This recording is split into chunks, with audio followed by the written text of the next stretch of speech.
Pagdaan namin dito sa may overpass sa may tapat ng Santa Lucia Mall, may nakita kaming nagtitinda ng iba't ibang anime figures. At tingnan nyo ang cute. May mga karakter dito ng One Piece, Demon Slayer, at Jujutsu Kaisen. At ito'y nabili namin si Gojo. Yung ganitong size, nagkakahalaga ito ng 150 pesos. Ang dami rin talagang napapahinto dito kapag dumadaan dito sa may overpass. Mapapatigil ka talaga sa paglalakad kapag nakita mo yung favorite character mo sa anime. Hindi lang itong mga anime figures yung tinda niya. Meron din siyang mga iba't ibang keychain. Dito naman halo-halo na hindi lang ito pang anime. May mga cartoon character na din na nagkakahalaga ng 35 pesos.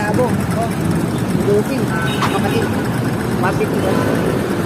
Ah, bibili siya na. Tama ba yan? Tama yan, si Gojo yan, boy.